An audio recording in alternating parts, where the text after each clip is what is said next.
o chá de bebê da sua irmã é a prioridade da família. Não podemos ir ao seu casamento, disse minha mãe. Eu respondi, tudo bem. Eles não tinham ideia de que eu era dono de uma vila à beira-mar em Maui, avaliada em $2 milhões. Quando viram as fotos da cerimônia, ficaram sem ar. Recebi 101 chamadas perdidas. Meu nome é William, tenho 36 anos, sou o mais velho, o quieto, aquele que organiza toda a papelada porque entende de números. Sou banqueiro. Leio contratos de empréstimos por diversão, faço orçamentos coloridos e tenho uma relação quase doentia com planilhas. Na minha família, isso significa apenas uma coisa: sou o caixa eletrônico ambulante. Meu pai me chama de responsável, minha mãe de confiável. Minha irmã mais nova, Hannah, me liga quando o saldo dela chega a $1.247 e o aluguel vence amanhã. Meu irmão mais novo, Jake, me liga quando o plano de negócio dos sonhos está quase pronto e precisa de $8.000 até sexta-feira. Então, quando começou o planejamento do meu casamento, me esforcei ao máximo para facilitar tudo. Escolhi uma data que não coincidia com feriados, dei um ano de antecedência para todo mundo e até me ofereci para pagar as passagens dos meus pais, se fosse necessário. 2 semanas antes da cerimônia, liguei para minha mãe só para confirmar. Eu estava no escritório, olhando para a tela cheia de fluxos de caixa corporativos, tentando não pensar nos lugares da mesa. Ela não disse olá. O chá de bebê da sua irmã é a prioridade da família. Não podemos ir ao seu casamento, repetiu minha mãe. Calma. Definitiva. Olhei para o telefone como se ele tivesse falado errado. É no mesmo final de semana? Perguntei. Virou no mesmo final de semana. Acontece. Você sabe como isso é importante para Hannah. Primeiro vem o bebê, precisamos apoiá-la, entendeu? Não seja dramática, William. Vamos mandar um presente. Tudo bem, respondi. Engoli o resto todos os discursos que ensaiei desde os 12 anos sobre sempre ficar em segundo lugar. Não discuti. Não implorei. Não expliquei depósitos, fornecedores ou o jeito silencioso com que minha noiva, Mara, olhava para a linha vazia sob a mesa da família. Acabei de desligar, virei o telefone com a tela para baixo e respirei. Do outro lado da mesa, minha assistente espiou. Tudo bem, família? Perguntei. Queria poder dizer que chorei. Não chorei. Fiquei completamente imóvel, como o mercado prestes a entrar em colapso. No grupo da família, Hannah mandou: o chá de bebê vai ser adorável. Tema: Pequeno Sol. Todo mundo pode trazer um livro em vez de cartão? Papai reagiu com confetes, mamãe mandou 3 corações. Ninguém mencionou meu casamento. Eu não digitei nada. Já tinha decidido como lidaria com aquilo. Eles pensaram que eu imploraria, que negociaria. Não tinham ideia do que eu havia planejado, e nem faziam ideia de onde iríamos nos casar. Eu apenas deixei as bolhas de digitação sumirem. Não me tornei o caixa da família da noite para o dia. Começou pequeno. Aos 18 anos, consegui meu primeiro estágio em um banco regional. Meu salário ia para gasolina, livros e um fundo para comprar uma casa que era a forma de mamãe dizer mantemos a casa em ordem, sem as guloseimas que você não podia comprar. Quando as taxas de torcida de Hannah venciam, eu me oferecia. Quando a viagem da equipe de Jake precisava de um depósito, eu ajudava. Quando me formei, já não era caridade. Era expectativa. Família cuida da família, dizia papai, o que, de alguma forma, significava que eu cuidava de todos e todos cuidavam de opinar. Quando entrei no setor de empréstimos comerciais, os números aumentaram. E os pedidos também. Ajudei a refinanciar a casa quando as horas de papai foram cortadas. Assinei como fiador no último semestre de Hannah quando ela mudou de enfermagem para comunicação porque os estágios clínicos eram cruéis. Paguei a segunda tentativa de Jake com uma loja de e-commerce que vendia café importado que ele nem bebia. Quando deu errado, ele culpou o frete. Sempre que eu hesitava, mamãe encontrava uma frase que envolvia culpa e seda: você é abençoado, William. Nem todo mundo tem o que você tem. Você deve isso aos seus irmãos. O que eu tinha? Um estúdio com uma mesa que balançava e um carro que só pegava na segunda tentativa. O que eu tinha era disciplina para dizer não à torrada de abacate e sim ao IAS. Eu não era abençoado. Eu era entediante. Bancos adoram pessoas entediantes. Alguns anos depois, fui promovido. Mudei para um escritório maior, com paredes de vidro e uma planta que eu mantinha viva só com lembretes. Comecei a fazer consultorias paralelas, totalmente legais, todas declaradas, para ajudar pequenas empresas a estruturarem suas dívidas corretamente. Pagava bem. Eu não postava nada sobre isso. Na verdade, eu não postava nada. Minha família assumia que meu salário era propriedade pública. Hannah começou a namorar um cara chamado Kyle, colecionador de tênis e de cheques sem fundo. Eles se casaram depois de um ano turbulento. Ele perdeu o emprego 2 vezes. Cada crise deles acabava na minha caixa de entrada. Will, você pode cobrir o aluguel este mês? Pagaremos de volta quando cair o imposto, Hannah mandava mensagem. O imposto nunca caía para eles. Eles apenas passavam raspando e seguiam em frente. Tentei estabelecer limites. De verdade. Enviava planilhas, sugeria orçamentos, comprei para Hannah um livro sobre passos pequenos e bola de neve financeiro. Ela disse que era condescendente. Na primavera passada, papai me ligou da concessionária. Encontramos um SUV confiável para sua irmã, disse com a voz animada. Estamos um pouco curtos para a entrada. Só $4.000. Considere como seu presente para o bebê. Já mandei o carrinho e um ano de fraldas. Respirei fundo. Dinheiro é só uma ferramenta, filho, disse ele. É minha ferramenta, respondi, e ele desligou. 3 dias depois, descobri que meu nome estava no empréstimo de qualquer jeito. Papai conhecia um cara. Meu score de crédito despencou. Congelei meus relatórios e liguei para o banco. Foi um caos. Conseguimos resolver em uma semana. A conversa com mamãe foi a pior parte. Você está deixando tudo feio, ela disse. Precisávamos de uma solução. Você cometeu fraude, eu disse. Palavra forte, respondeu ela. Família não processa família. Eu não processei. Parei, porém, de visitar nos domingos. Então veio o casamento. Mara e eu estávamos juntos há anos. Ela é a pessoa mais calma que conheço, professora de matemática que adora segundas chances e café barato. Ela me observava carregar minha família como se fosse um segundo emprego e nunca disse deixa eles. Ela apenas me trazia de volta aos números. Qual é o padrão? Ela perguntava, e eu mostrava meu livro de pagamentos como se fosse um monitor cardíaco, disparando toda vez que Hannah mandava mensagem. Mantivemos o casamento simples, lista de convidados pequena, sem drama. Meu único pedido para a família era confirmação de presença pontual e 0 pedidos de dinheiro.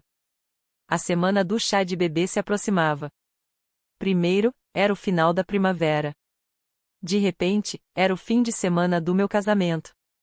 Hannah postava painéis de cores pastéis e uma torre de cupcakes.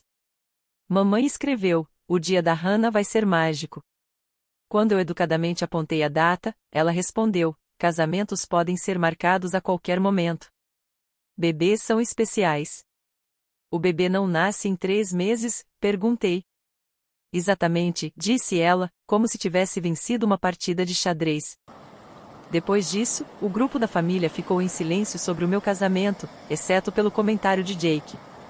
Irmão, se você fizer ao vivo, manda o link. Vamos assistir entre os jogos. Papai acrescentou, estaremos presentes em espírito. Olhei para a coluna da família vazia no nosso plano de assentos e me senti idiota por me surpreender. Enquanto isso, os pedidos de dinheiro não diminuíam. Hannah queria um chá de bebê premium, com lembrancinhas personalizadas, instalações de balões e fotógrafo. Ela me enviou uma lista intitulada Como você não pode trazer uma torta, com preços anexados. Mamãe completou com uma nota de voz. William, não seja mesquinho. Você ganha 6 dígitos. Não é nada para você. E pense na imagem. Um banqueiro que não apoia o bebê da irmã. Quase ri. Imagem. Na semana antes do casamento, meu cartão disparou um alerta de fraude. Alguém tentou adicionar um usuário autorizado na minha conta pessoal. Adivinha qual e-mail estava no pedido? O de Kylie. O banco detectou, cancelou e perguntou se eu reconhecia o número de telefone. Reconheci, Anis. Respirei fundo, olhando para o teto. Queria acreditar que fosse um engano. Não era. Liguei. Ela atendeu no viva voz, com barulho de festa ao fundo. O quê? Disse. Você tentou colocar o Kylie no meu cartão. Relaxa, disse ela. Nem funcionou. E mamãe disse que não sou seu banco, eu disse. Ela deu um escárnio. Você nem estaria onde está sem a gente. Aquela frase, o mito da família, como se as necessidades deles tivessem me moldado, e agora eu lhes devia juros para sempre. Disse a ela que os veria no casamento se mudassem de ideia. Ela me contou que o estande de fotos do chá de bebê ia ser incrível. Desligou para escolher fontes com glitter. Eu fiquei em silêncio. Mara colocou a mão no meu ombro. O que você quer fazer? Nada, disse eu. Não com eles. E nós? Perguntou ela. Nós? Finalmente sorri. Tudo. O ponto de ruptura não aconteceu por telefone. Aconteceu numa cozinha alegre, com toalhas amarelas e uma tigela de limões falsos. Eu tinha passado na casa dos meus pais para deixar o programa do casamento, uma cortesia. Encontrei a linha de montagem do chá de bebê, pequenos potes de mel com tags "Oh Baby". Papai não levantou o olhar. Mamãe sim. Se você veio pedir desculpas, eu aceito, disse ela, como se eu tivesse feito algo. Por quê? Perguntei. Por complicar as coisas. Deixei os programas no balcão. Vim deixar isso aqui e deixar uma coisa bem clara, disse. William, ela falou, com a voz doce como uma faca de açúcar, agora não é a hora. É exatamente a hora, respondi. Hannah entrou, uma mão na barriga, a outra no celular. Se você não vai trazer o bar de mimosa, pelo menos não estrague o clima. Ri. Saiu ríspido. Certo, ela revirou os olhos. Por que você está assim? Não é culpa nossa se você escolheu um final de semana que não funcionava. Eu te dei a data há um ano. A vida acontece, disse minha mãe, já entediada. Eu tirei minha pasta. Sim, eu trouxe uma pasta. Sou uma pessoa sem fundos que traz recibos. Deslizei um livro de registros impresso pelo balcão. Datas, valores, anotações, Venmo, cheques, transferências bancárias, 7 anos de tudo isso. Aqui está tudo que eu paguei por essa família, disse. Pagamento da casa durante a licença do papai. Mensalidades atrasadas. Aluguel do Jake quando ele foi despejado. Conta médica da Hannah em 2021. Passagens para o último Natal. Entrada surpresa do SUV que, de alguma forma, usou meu crédito sem pedir. O empréstimo do negócio de café. As tarifas de cheque especial que ninguém nunca viu. O maxilar do papai se apertou. Mamãe não tocou no papel. Isso não é justo, ela disse. São fatos, respondi. E aqui vão mais 2. 1. Eu não vou mais financiar nada que eu não tenha escolhido pessoalmente. 2. Se você ou seus maridos tentarem se adicionar a qualquer uma das minhas contas de novo, vou registrar boletim de ocorrência. Isso inclui você, Hannah. Isso inclui você, papai. Você não faria, disse ele. Eu faria, respondi calmamente, porque não sou seu tomador de empréstimo. Sou seu filho e estou me casando. Hannah bufou para aquela professora que faz TikTok sobre frações. Amanhã, disse eu, e, independentemente do que vocês acham do trabalho dela, ela é a única pessoa nesta sala que não me tratou como um cartão de débito. Silêncio. Então mamãe pegou o livro de registros com 2 dedos, como se estivesse sujo. Quer um prêmio? Quero limites. Quer controle? Ela retrucou. Sempre quis, disse eu. Isso é você nos punindo porque o dia da sua irmã importa mais agora. O dia da sua irmã, ecoou Hannah, como um coro. Coloquei minhas chaves no bolso. O meu casamento importa. E se vocês escolherem não estar lá, é uma escolha que vocês terão que viver. Não eu. A boca da mamãe se achatou. Você vai se arrepender disso. Não vou, disse eu. Mais uma coisa, parem de dizer para as pessoas que não podem viajar. Eu me ofereci para pagar suas passagens meses atrás. Não para, ela começou, e parou. Seus olhos faiscaram, calculando. Ela não sabia onde o casamento realmente seria. Nenhum deles sabia, porque eu nunca escrevi a localização no grupo da família. Enviei os convites pelo correio, com todos os detalhes. Old school. Eles nunca abriram os envelopes. Hannah balançou o celular. É só mandar o link da transmissão ao vivo.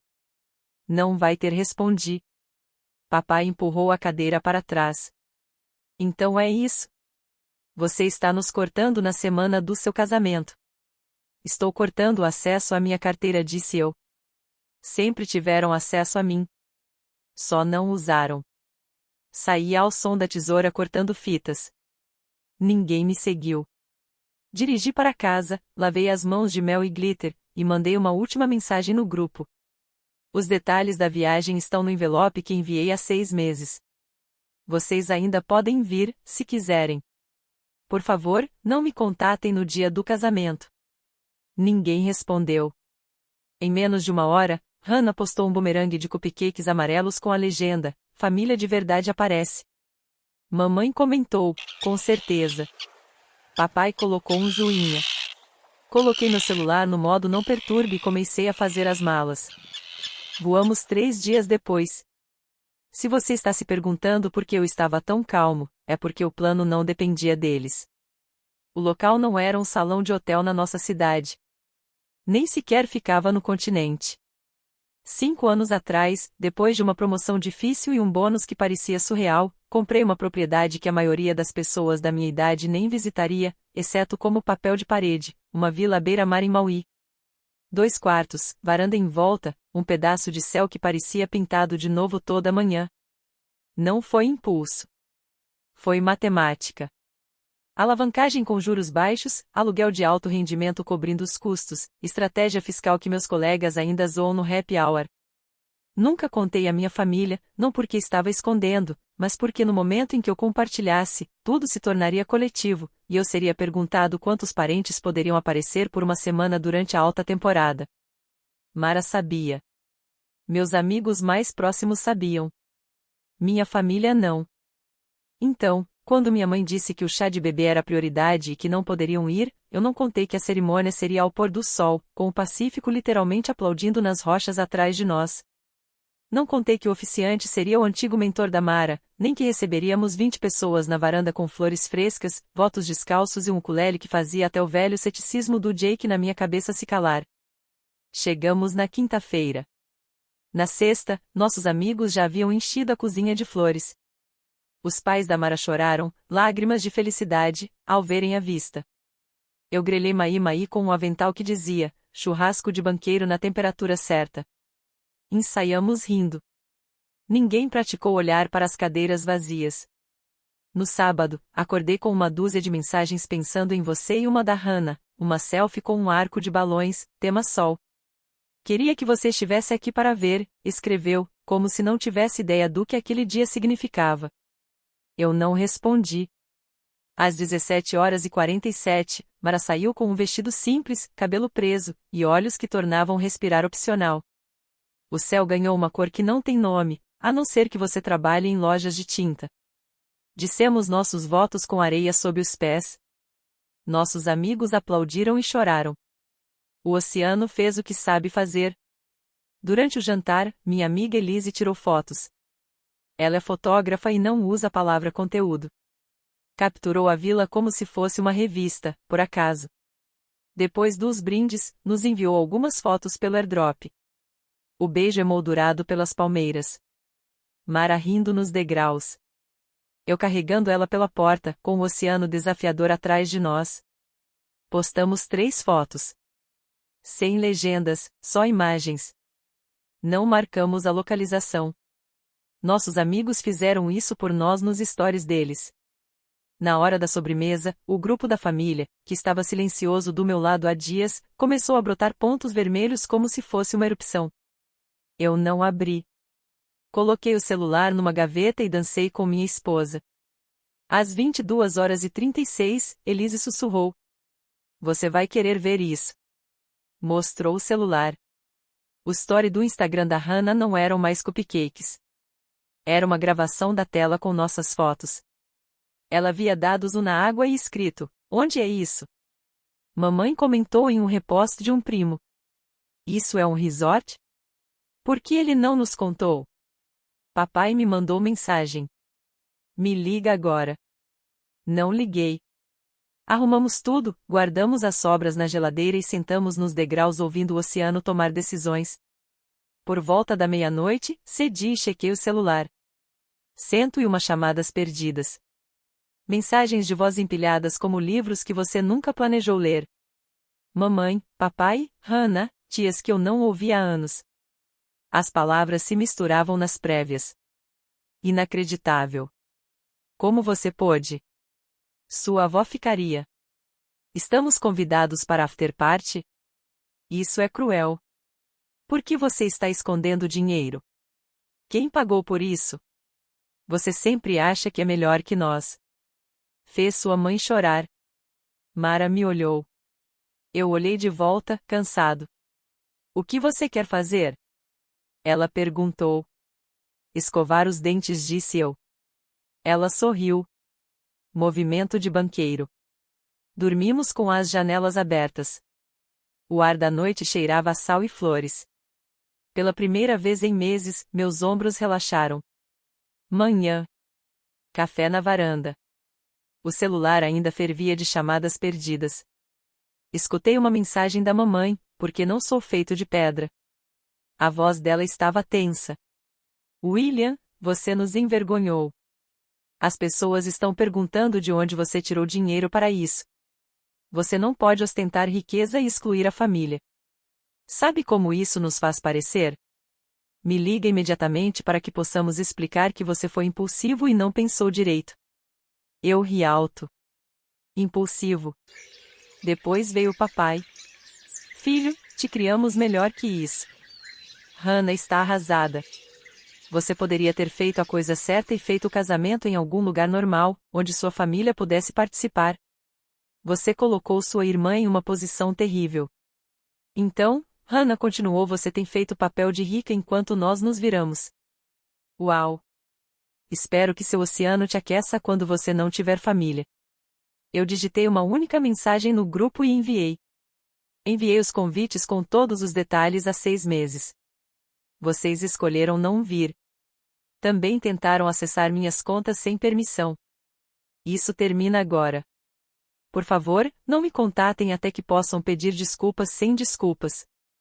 As respostas chegaram como pequenos pássaros cinzentos. Os primos começaram a mandar mensagens privadas. Cara, isso é épico. Parabéns. Uma tia escreveu em privado. Orgulho de você. Não deixe que eles distorçam a situação. Ah, e aquela água.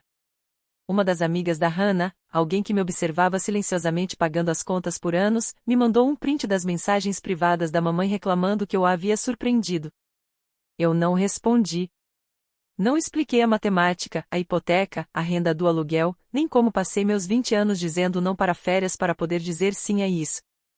Não contei que a vila não era para ostentar. Era a primeira coisa que eu comprava inteiramente para mim. Ao meio-dia, papai finalmente escreveu. Estamos indo. Qual é o endereço? Sem ponto de interrogação. Mara apertou minha mão. Você quer que eles venham? Perguntou. Imaginei-os na varanda, beliscando os cantos da nossa felicidade, perguntando quanto custou tudo enquanto fingiam que não estavam perguntando. Imaginei mamãe posando com a vista como se tivesse conquistado aquilo. Imaginei Hannah exigindo um novo chá de bebê de frente para o oceano. Não, disse eu. Quero silêncio. Digitei. Estamos em nossa lua de mel. Por favor, respeitem isso. Ele respondeu com um joinha. Mamãe mandou inacreditável. O dia aconteceu sem as sombras deles. Nadamos. Tiramos cochilos. Comemos frutas que tinham o sabor que a cor laranja deveria ter. De vez em quando, o celular vibrava com a opinião de alguém. Eu desliguei. De volta para casa, algo mudou. Papai me mandou mensagem uma semana depois, menos altivo. Precisamos falar sobre algumas contas. As coisas estão apertadas. O velho ritmo. Sugestão indireta. Eu enviei o número de um consultor financeiro. Ele respondeu: Então, você está abandonando sua família. 2 dias depois, um primo me contou que o chá de bebê terminou em discussão. Hannah descobriu onde estávamos por um repost de alguém. Ela confrontou a mamãe sobre ter escondido a viagem.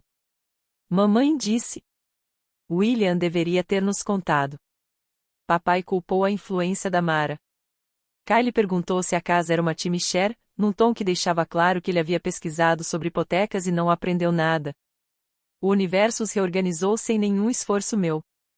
Mara e eu fomos ao cinema numa terça-feira pela primeira vez em meses. Sentei no escuro, segurei a mão dela e senti uma leveza estranha e nova. Eu esperava tristeza. Recebi alívio. Senti falta da ideia de uma família que eu nunca tive de verdade. As famílias reais estavam ocupadas tentando descobrir quem culpar agora que o caixa eletrônico tinha um aviso, fora de serviço. Eu costumava pensar que a combinação certa de presentes, resgates e paciência faria minha família me enxergar. Achava que, se eu continuasse aparecendo, eles viriam ao meu encontro. Esse era meu erro de cálculo. Eu tratava o amor como um empréstimo que seria amortizado se eu alimentasse com pagamentos suficientes. Não é assim. Amor não é dívida. É escolha. Também costumava pensar que partir seria como bater a porta. Não foi. Foi como fechar uma aba que vinha atualizando o drama automático há anos. O navegador ainda existe. Só não estou clicando nele. Uma semana depois que voltamos, sentei com uma caneta e escrevi cartas. Não e-mails, não mensagens. Cartas, uma para mamãe, uma para papai, uma para Hannah, uma para Jake. Simples, diretas, sem metáforas, sem raiva. Escrevi que os amava, e que amor não era limite de crédito. Escrevi que não cobriria mais contas, depósitos, emergências ou pontes temporárias.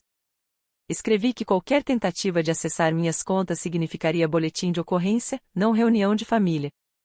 Escrevi que estava aberto a um relacionamento baseado em respeito, e não em transferências de saldo. Escrevi que pedidos de desculpa precisavam reconhecer que estavam errados, sem mas. Escrevi que, se precisassem de ajuda para encontrar recursos, eu enviaria links uma vez. Enviei as cartas e liguei o celular novamente. A primeira ligação que atendi foi da tia Rosa. Vi as fotos, disse ela. Eu chorei. Não por causa da vista. Mas porque você finalmente parecia encaixado na sua própria vida. A segunda mensagem veio do pai da Mara. Orgulho de você, filho, disse ele. E isso preencheu um espaço que meu próprio pai nunca havia preenchido. No dia seguinte, Hannah postou um story, um meme mesquinho sobre dinheiro mudar as pessoas. Eu não respondi. Jake mandou mensagem. Bom trabalho. Respondi. É, você. Ele respondeu. Estou tentando. Aquele estou tentando dizia mais do que tudo que ele havia pedido em anos. Talvez uma pessoa decida se desligar da máquina da família. Talvez não. Esse não é mais um item que eu coloco no orçamento. A vila. Voltaremos lá no próximo verão com amigos. Não para provar nada, porque eu gosto de acordar com o som de um planeta que continua girando mesmo quando os grupos de mensagem explodem. Vamos grelhar peixe, discutir sobre jogos de tabuleiro e falar sobre nada. Não vou postar nenhum preço. Se você leu até aqui esperando vingança, desculpe. A única vingança que eu queria era uma vida que não dependesse deles. A única atualização que vale a pena dar é esta: em cada lugar em que estou agora, banco, praia, cozinha à meia-noite, reconheço a voz na minha própria cabeça. É minha. É calma. Ela diz coisas simples como: não, hoje não. Isso não é minha responsabilidade. Mamãe mandou mensagem ontem à noite. Estamos prontos para conversar se você parar de ser teimoso. Digitei e apaguei uma dúzia de respostas. Depois escrevi a única que fazia sentido. Estou pronto para conversar quando vocês estiverem prontos para ouvir. Apertei enviar, coloquei o celular de lado e me voltei para Mara, que estava corrigindo provas na nossa mesa. Caneta vermelha, movendo-se devagar e organizada. Ela olhou para cima. Eu não expliquei. Não desabafei. Não fiz a velha dança. Quer chá? Perguntei. Ela sorriu. Sim. Fervi água. Sentamos. Existimos. Sem performance, sem fatura, sem livro de registros, só silêncio, do bom tipo. Eu costumava pensar que seria o filho mal se parasse de pagar tudo. Agora sei que sou apenas um homem que finalmente aprendeu a regra financeira mais simples que existe: proteger seu capital. Todo o resto, os outros só recebem juros, se houver sobra e somente se merecerem. Cansei de ser um cartão na carteira de outra pessoa. Estou casado. Sou feliz. E digo isso com toda sinceridade.